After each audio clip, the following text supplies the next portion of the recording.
여러분, 미국의 국가부채가 역대 최대인 38조 달러를 돌파했다는 뉴스를 들어보셨나요? 국민 한 사람당 11만 달러가 넘는 빚을 진 셈입니다. 언뜻 들으면 부채가 크니 정부 지출을 줄이고 부자 증세를 하면 되지 않을까 싶습니다만 현실은 말처럼 간단하지 않습니다.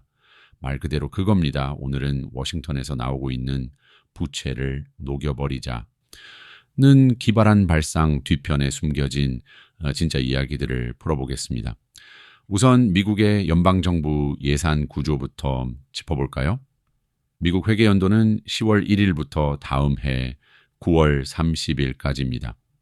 가장 최근인 2025 회계연도 재무제표를 보면 세수는 약 5조 2,350억 달러인데 지출은 무려 7조 100억 달러였어요. 결국 1년 동안 1조 7,750억 달러의 적자가 났습니다.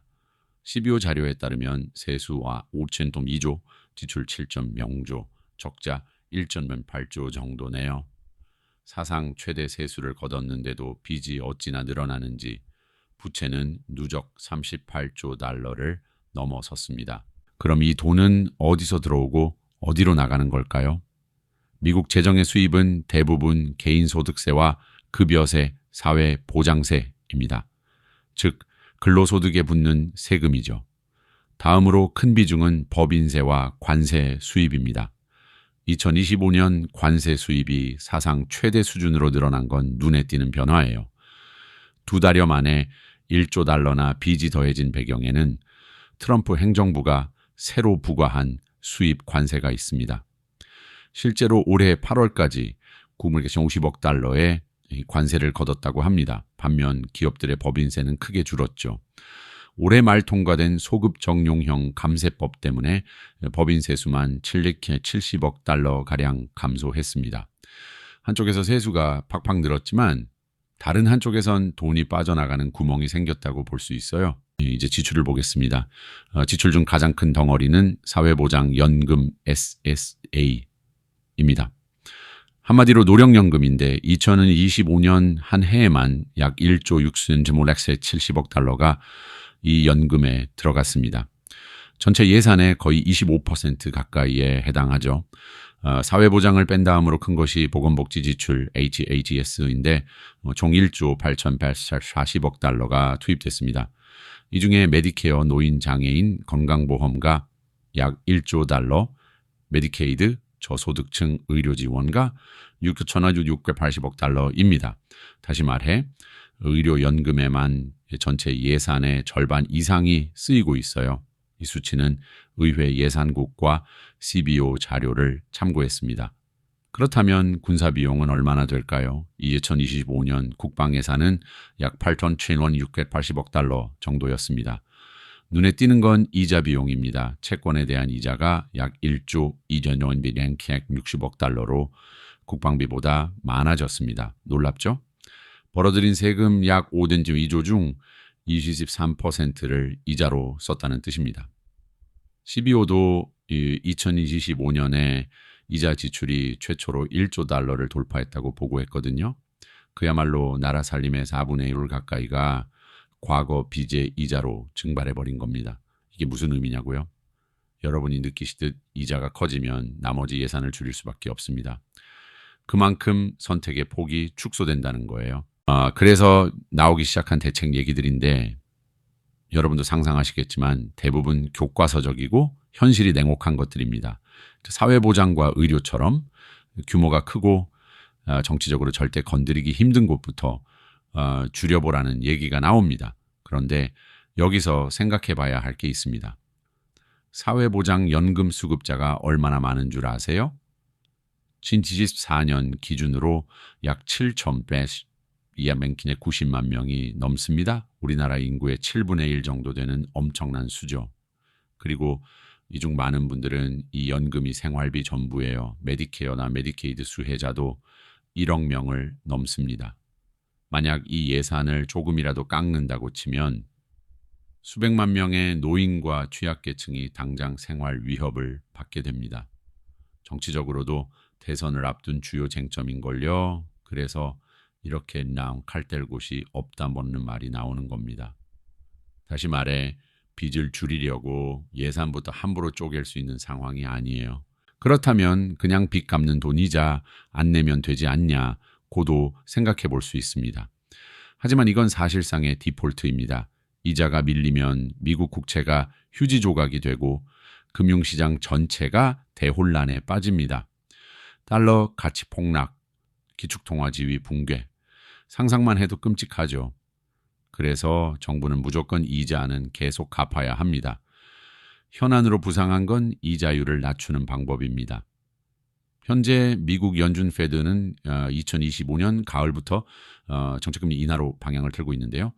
지난 9월과 10월 두 차례에 걸쳐 각각 연기 5%포인트씩 금리를 내렸습니다. 이제 연방기금 금리는 3.1% 수준이에요. 불과 1년 전만 해도 5%를 넘었으니 금리가 꽤 내려간 셈이죠. 이 내용은 연준 회의록과 각종 경제 지표를 참고했습니다. 그렇다고 이자 부담이 당장 줄어들진 않습니다. 왜냐하면 과거 높은 금리로 발행된 국채들이 아직 남아 있거든요.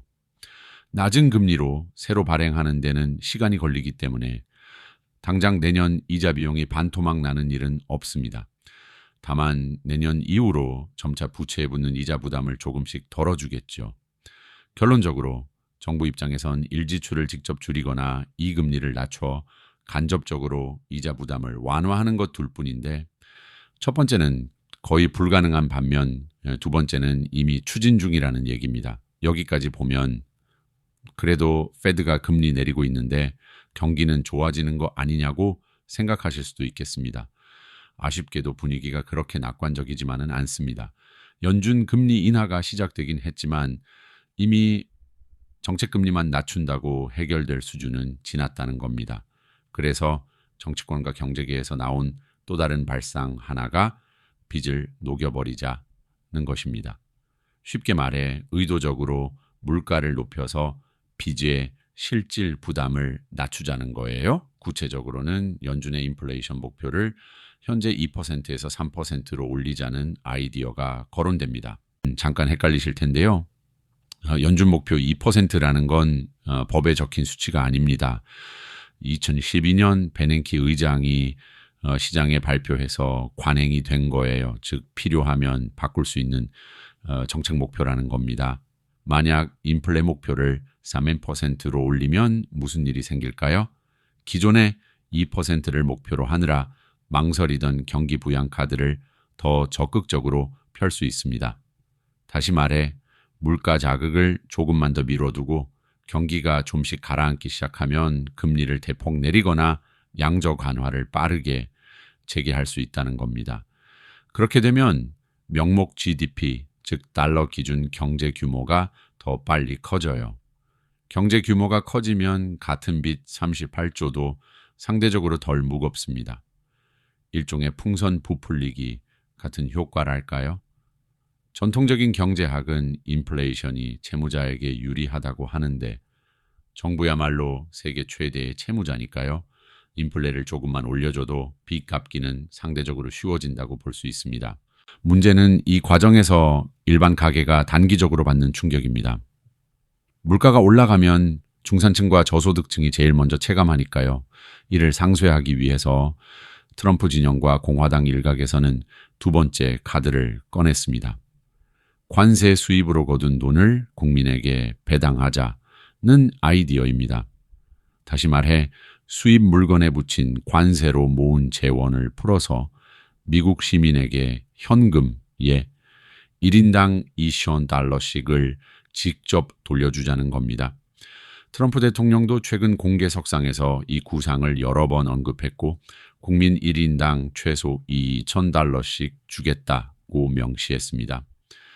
실제로 상원의 모 의원이 2025년에 American Worker Rebate Act라는 이름의 법안을 내놓았는데 이 법안이 통과되면 자격을 갖춘 가구에 관세 환급금을 돌려준다는 내용입니다. 이쯤에서 두 카드를 조합해보죠. 첫째, 인플레 목표 3%, 둘째, 관세 배당 $2,000. 표면적으로 보면 물가를 다소 높여서 경제를 부양하면서 그 돈 일부는 국민에게 나눠줘서 피해를 줄이는 전략입니다. 관세는 원래 수입품 가격을 올려서 물가를 자극하잖아요. 그런데 그 관세 수입을 그대로 소비자들에게 나눠주면 결과가 어떻게 될까요? 예를 들어 관세로 TV가 $100 올랐다면 정부가 그 $100를 국민에게 돌려준다면 국민 입장에선 피해가 상쇄되겠죠. 동시에 경제 전체에 풀리는 돈, 명목 소득과 세수는 더 빠르게 증가할 겁니다. 결국 정부 입장에선 세수 증가와 부채 경감 효과가 기대되고 국민 입장에선 당장 현금을 받았으니 경기 진작이 일어나는 구조예요. 특히 저소득층은 받은 돈을 바로 소비해 경기 부양 효과가 큽니다. 이 아이디어가 진짜 현실화될 가능성은 언제쯤일까요? 핵심 시점은 2026년 중반입니다. 연준 의장인 제롬 파월의 임기가 2026년 5월에 끝나고 트럼프 대통령이 새 의장을 지명하면 연준 이사진이 트럼프 인사로 과반 이상 채워집니다.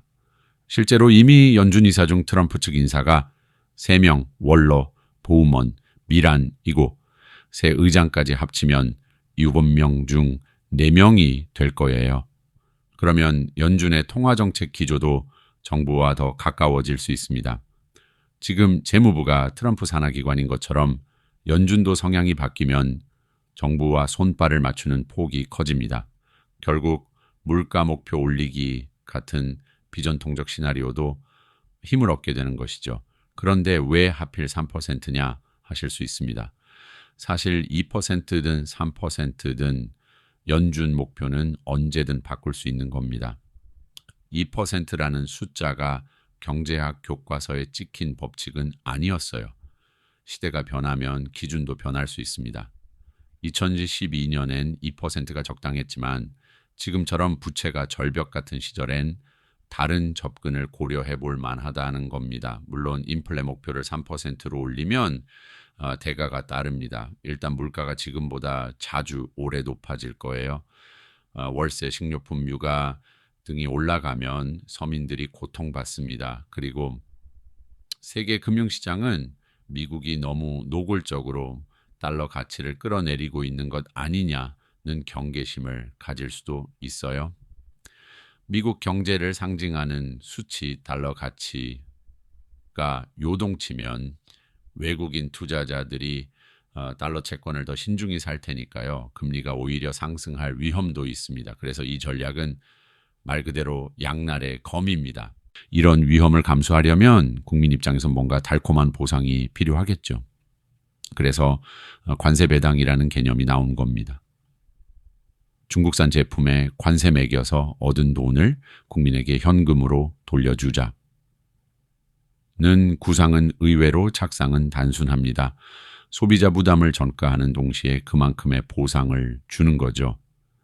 대통령 입장에선 내년 선거, 의원 총선, 대선까지 의식에서 국민 체감 경기를 띄울 무기가 될 수 있습니다. 어쨌든 이론적으로 보면 두 가지 카드를 함께 쓰면 다음과 같은 그림이 됩니다. 인플레이션 목표를 높여서 달러 가치를 더 빠르게 흩뜨리되 관세 수익으로 국민에게 돌려주어 서민들이 받는 타격을 상쇄합니다.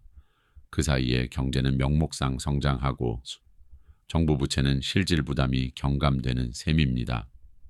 자, 그럼 갑자기 뜬금없이 리플 XRP가 왜 튀어나오는 걸까요?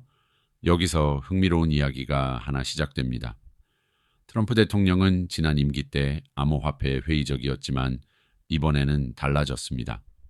그는 미국의 낡은 결제망을 최첨단 크립토 기술로 업그레이드하겠다며 암호화 기술을 적극 활용하겠다고 밝혔고 Genius Act 같은 이름의 법도 내놓았습니다. 명목화폐 달러 자체는 건들지 않겠지만 민간 스테이블 코인 등을 제도권에 편입하여 결제 혁신을 이루겠다는 것이죠.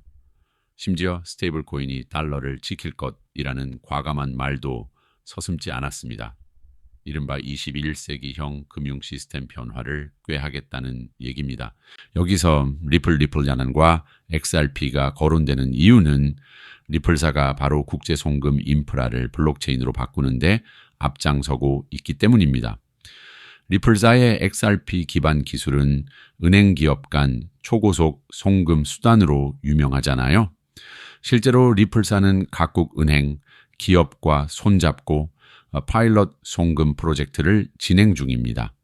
또한 몇몇 중앙은행과 협력하여 CBDC, 중앙은행 디지털 화폐, 플랫폼 구축도 모색해 왔습니다. 만약 미국 정부가 금융 결제망을 혁신하려 한다면 이런 업체들이 눈길을 끌 수밖에 없습니다. 특히 XRP는 속도가 빠르고 수수료도 낮아서 대규모 자금 이동에 유리하다는 평가를 받습니다.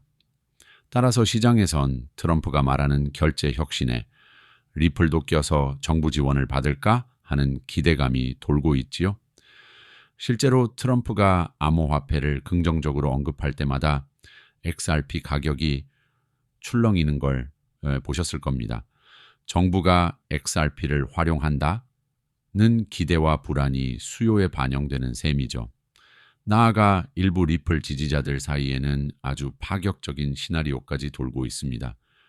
예를 들어 이런 말이 떠돌아요. 만약 연준이 3% 인플레 목표를 채택하고 돈을 풀면 시중에 달러가 많아지면서 디지털 자산 수요도 올라가지 않겠냐. 특히 미국 결제망에 쓰일 XRP는 폭발적 수요가 발생할 것이라는 겁니다. 심지어 어떤 계산에 따르면 미 재무부가 리플사가 보유한 350억 XRP 전부를 사들이면 XRP 가격을 500까지 띄워 부채 34조를 갚을 수 있다는 이야기까지 있더군요. SEC.gov, SEC.gov. 뉴욕의 한 보수 매체 진행자가 TV에서 정부가 1조 달러를 XRP에 쏟아부어 퍼올린 뒤 일부 팔아서 부채를 갚고 그 뒤 가격이 떨어지면 또 반복하면 된다는 황당한 전략을 얘기하기도 했죠. 말이 돼 보이세요? 이런 건 정말 인터넷 밈 매매에 가까운 상상입니다. XRP 50억 개 모두 확보해도 현재 시가로는 870억 달러 수준이라 38조 부채에 비하면 세 발의 피거든요. 가격이 몇백 배 오를 일은 현실성 제로죠. 트럼프도 한때 비트코인을 팔아 부채 갚아볼까라며 농담했는데 아마 그런 맥락에서 나온 소리일 겁니다. 그럼에도 불구하고 이런 얘기들이 시중에 나도는 이유를 생각해 볼 필요는 있습니다. 미국 부채 문제가 그만큼 심각하다는 방증이기도 하고요. 어떤 해결책도 실질적으로 손에 잡히지 않는 상황이니 시장과 국민들은 극단적인 상상이라도 하면서 희망을 찾고 있는 겁니다. 한편으로는 XRP 같은 암호자산 투자자들에겐 어쩌면 이 거대한 기회에서 우리 코인이 한몫할지도 모른다는 기대감이 작용합니다. 실제로 XRP는 지난해 SEC 소송 이슈가 끝난 후 가격 안정세를 보였는데 이제는 실사용 확대가 가장 중요한 변수거든요. 만약 미국 같은 거대 주체가 XRP 기술을 금융 인프라에 도입한다면 그 파급력은 엄청날 겁니다. 아직은 꿈 같은 이야기일지 몰라도 트럼프 행정부가 암호 자산을 언급한다는 사실만으로도 시장엔 큰 시그널이 됩니다. 자, 이제 우리의 관점에서 생각해 보겠습니다. 지금까지 이야기한 시나리오가 실제로 펼쳐진다면 무슨 일이 일어날까요? 그리고 반대로 빚 해법이 꼬이면 어떤 파장이 올까요? 먼저 가능성 높은 시나리오부터 보죠. 물가 목표를 3%로 높이고 통화 완화로 선회하면 그 자체만으로는 위험 자산엔 호재입니다. 돈이 풀리면 그동안 꽁꽁 얼어있던 투자 심리가 풀리기 때문이죠. 실제로 최근 연준이 금리 인하를 하자마자 주식시장과 비트코인 등 암호화폐가 급반등했습니다. 이런 흐름이 계속된다면 XRP를 포함한 암호화폐도 예외가 아닐 겁니다. 특히 앞서 언급했듯 리플 시나리오는 시장에 퍼져 있으니까 관련 소식에 민감하게 반응할 가능성이 커요. 예를 들어 내년 초에 새 연준 수뇌부가 물가 3%를 검토한다는 뉴스가 떠오르면 XRP 커뮤니티에선 드디어 기회가 오나 하며 기대감이 반짝일 수 있습니다. 하지만 반대로 정책이 실패하거나 기대와 다르게 흘러가면 리스크가 엄청납니다. 만약 물가 상승이 통제 불능 상태가 되면 채권 금리가 급등하고 위험 자산 전반이 역풍을 맞겠죠. 달러 가치마저 흔들릴 수 있습니다. 이미 달러를 일부러 약화시키겠다는 시그널은 국제 투자자들에게 적잖은 부담입니다. 실제로 미국의 부채와 정책 불확실성이 커지면 외국인 투자자들이 미국 채권을 팔고 다른 나라로 눈 돌릴 수도 있어요. 그렇게 되면 금리 인하는커녕 시장 금리가 뛰어오르는 악순환이 생길 수도 있습니다. 결론적으로 이 전략은 양날의 검입니다. 투자자 관점에서 보자면 이제 어떻게 해야 할까요? 우선 한마디로 정리하면 시장 역시 결국 스토리를 먹고 산다는 걸 기억해야 합니다. 지금처럼 빚 폭탄, 인플레 목표 변화, 암호화폐까지 얽힌 이야기가 확산되는 때는 그 말이 실감나는 시기죠. 하지만 냉정하게 그 뒤에 본질을 봐야 합니다. 만약 정책이 잘 짜여서 물가가 적당히 오르고 돈이 풀린다면 당분간 자산 가격은 전반적으로 상승할 겁니다. 주식, 부동산, 그리고 비트코인 같은 크립토도 선물을 입겠죠. XRP도 실사용 기대감에 따라 재평가를 받을 수 있습니다. 반면 정책 신뢰가 흔들리거나 물가가 예상보다 더 폭등하면 갑자기 시장이 급변할 수 있습니다. 그래서 이런 흐름에 휩쓸리기보다는 포트폴리오를 점검해야 합니다.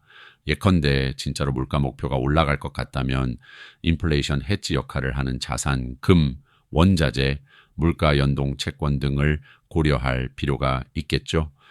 암호화폐도 한때는 대안자산 역할을 하므로 이목을 받을 수 있지만 변동성 위험이 크다는 점은 명심해야 합니다. 여기서 잠깐 제 개인적인 경험을 하나 들려드리자면요. 투자 초창기에 저는 주식시장이 갑자기 오를 것이라는 소문만 들으면 다 사곤 했습니다. 그런데 번번이 타이밍을 놓치고 손절하기 바빴죠. 그때 한 멘토께서 하신 말씀이 있습니다. 시장은 결국 스토리로 움직인다. 그러나 짧은 이야기들에 휘둘리면 길게는 살아남기 힘들다는 것이었죠. 저는 그때 그 말이 무슨 뜻인지 몰랐는데 이제 와서 보니 정말 맞습니다. 시장의 이야기꾼들이 매일 새로운 소식으로 사람을 흔들지만 결국에는 기본 원칙과 장기 시각이 모든 걸 버텨냅니다. 이게 바로 핵심입니다. 마지막으로 몇 가지 요약과 앞으로의 변수를 짚어드리겠습니다. 현재로선 2026년 중반이 중요한 분기점이 될 겁니다. 연준 의장이 바뀌고 인플레이션 목표 논의가 가시화되면 금융시장에서는 큰 반향이 일어날 겁니다. 정책이 정교하면 인플레 3%는 부채를 녹이는 마법이 될 수 있지만 잘못되면 전염병처럼 돌아올 위험도 있습니다. 시장에서는 일단 경기 부양하겠구나 하고 환호할 가능성이 높습니다. 위험 자산에는 초반엔 확실히 긍정적일 테니까요. 다만 이건 어디까지나 시작일 뿐입니다. 중장기적으로는 아무도 가보지 않은 길이라 정책이 제어 범위를 넘어버리면 문제가 커질 수 있습니다. 그리고 이 과정에서 암호화폐와 블록체인 기술의 위상은 예전과 다를 수밖에 없죠. 이미 미국 고위 정책 결정자들이 입에 담기 시작했습니다. 크립토 기술로 금융 시스템을 바꾸겠다는 것만 해도 큰 변화예요. XRP처럼 전통 금융과 암호자산을 잇는 다리 역할을 하는 자산은 생각보다 기회가 올 수도 있습니다. 물론 오늘 말씀드린 XRP 활용설 같은 건 극단적인 사례지만 정부가 암호자산을 공식 논의 테이블 위로 끌어올렸다는 것 자체가 의미 있는 변화입니다. 만약 부채 해법의 일환으로 디지털 자산까지 거론된다면 앞으로 투자자들은 훨씬 넓은 시각으로 경제와 기술 변화를 읽어야 합니다. 저는 이번 기회를 보면서 이렇게 생각했어요. 원칙과 루틴을 지키는 사람만 살아남는다. 달라지는 시장 환경 속에서도 자신의 기준을 굳건히 지키는 사람에게는 결국 기회가 올 겁니다. 오늘 이야기 전체를 간단히 정리하겠습니다. 미국은 지금 손댈 곳도 없고 이자 갚느라 아우성인데 전통적 상식을 조금 비틀어 돈 가치를 떨어뜨려서 빚 부담을 줄이자 는 기발한 발상이 등장했습니다. 인플레이션 목표 3%, 관세 재원으로 현금 지원 이 두 카드는 명백히 양날의 검입니다. 여기에 기술의 혁신과 암호화폐까지 더해져 새로운 상상이 피어오르고 있습니다. 리플 XRP가 정말 미국 부채 해결의 퍼즐 조각이 될지는 지금 단계에선 알 수 없죠. 다만 생각의 판을 넓히면 지금 벌어지는 움직임들은 앞으로 몇 년간 경제 지형을 바꿀 수도 있다는 신호탄입니다. 부채는 정말 서서히 녹아내릴까요? 아니면 더 큰 물씨를 남길까요? 정해진 답은 없습니다. 다만 시장 이야기의 끝이 어디일지는 아무도 모른다. 는 사실만큼은 분명해 보입니다. 경제적 자유를 이루는 길은 결국 넓은 시각으로 변화를 읽고 흔들리지 않는 원칙을 지키는 데 있습니다. 여러분, 오늘도 여러분만의 원칙을 다시 한번 점검해 보시기 바랍니다. 감사합니다. 그리고 오늘 이야기를 끝까지 들으셨다면 아마 마음 한쪽에서 이런 느낌이 스며들었을 겁니다. 이제는 감으로 매매하는 시대가 지나가고 구조로 움직여야 하는 시대로 넘어왔다는 사실을요. 그리고 그 구조 속에서 가장 필요한 힘은 사람의 감정이 아닌 데이터라는 것을 많이 느끼셨을 겁니다. 지금 시장은 너무 빠르게 변하고 하루에도 수십 번씩 분위기가 바뀝니다. 이런 시장에서 살아남기 위해 저는 어느 순간부터 사람의 관점과 인공지능의 계산을 함께 써야 한다는 결론을 내렸습니다. 그 시작이 바로 챗GPT였습니다. 많은 분들이 챗GPT를 그저 질문에 답하는 도구 정도로만 알고 계십니다. 하지만 저는 그렇게 쓰지 않았습니다. 실전 매매에 바로 연결될 수 있도록 제가 직접 만든 맞춤 프롬프트를 통해 오늘이 확률 높은 진입 타이밍인지, 지금 시장이 위험한지, 이 타점이 기회인지 함정인지 하나하나 챗GPT에게 묻고 검증해 왔습니다. 그리고 그 결과를 그대로 적용하지 않습니다. 항상 제 경험을 더해 잘못된 신호는 과감히 버리고 정확한 흐름만 남깁니다. 이 조합이 실제 수익을 만들어주고 있고 지금도 리플 단기 타점을 안정적으로 제시해 드릴 수 있는 이유입니다.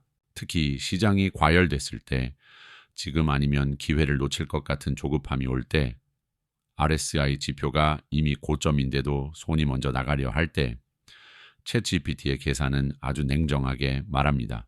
지금은 위험합니다. 반대로 시장이 과매도 구간으로 내려가고 비트코인 RSI가 바닥을 찍을 때 알트코인 중 최근 거래량이 강하게 솟아오른 종목이 보이면 MACD, 볼린저 밴드, 이동평균선, 일목균형표까지 모든 조건이 동시에 맞아떨어졌을 때만 챗GPT는 조용히 알려줍니다. 오늘은 고려할 만합니다. 이렇게 인공지능이 계산한 가능성 위에 제가 이 경험으로 다져온 원칙을 더해 정확한 진입 타점을 만들고 있습니다. 그리고 그 방식은 단타뿐 아니라 중장기 투자에서도 꾸준히 효과를 보여주고 있습니다. 그래서 저는 말합니다. 챗GPT를 그냥 사용하는 것이 중요한 것이 아니라 챗GPT를 투자에 연결하는 방법이 중요하다고요. 시장 상황을 어떻게 묻고 데이터를 어떻게 해석하고 어떤 신호를 걸러내고 어떤 흐름을 가져올 것인지, 이 구조를 이해하면 구독자분들은 단순한 도구 사용자에서 진짜 시장 분석가가 됩니다. 이제 선택은 구독자분들의 몫입니다. 감에 기대는 투자가 아니라 원칙과 구조, 그리고 챗GPT에 힘을 더한 투자로 흔들리지 않는 길을 만들고 싶으시다면 금 영상 고정 댓글에 올려둔 링크를 확인해 주세요. 신청 주시면 바로 입장 도움드리겠습니다. 구독자분들이 혼자 흔들리지 않도록 제가 끝까지 함께 하겠습니다. 경험과 데이터 그리고 챗GPT가 함께하는 이 길은 구독자분들의 투자를 확실히 다른 단계로 끌어올릴 것입니다. 다른 거 바라지 않습니다. 구독과 좋아요, 알림 설정만 부탁드리겠습니다. 우리 채널이 움직일 수 있는 원동력입니다. 우리 구독자분들을 지켜드리고 싶은 마음에 진심으로 말씀드립니다. 지금까지 구독자분들이 쌓아온 시간과 노력, 그 소중한 마음을 지키는 데에는 업비트와 빗썸 두 곳이면 충분합니다. 겉으로는 더 넓어 보이고 더 화려해 보이는 해외 거래소나 선물 매매는 막상 들어가 보면 위험이 너무 깊습니다. 단 한 번의 실수로 몇 달 아니 몇 년 동안 쌓아온 것들이 순식간에 사라지는 모습을 저는 너무 많이 봤습니다. 그래서 부탁드립니다. 구독자분들이 마음 아픈 경험을 겪지 않았으면 합니다. 모르면 안 하는 게 아니라 스스로를 지키기 위해서라도 하지 않는 것이 맞습니다.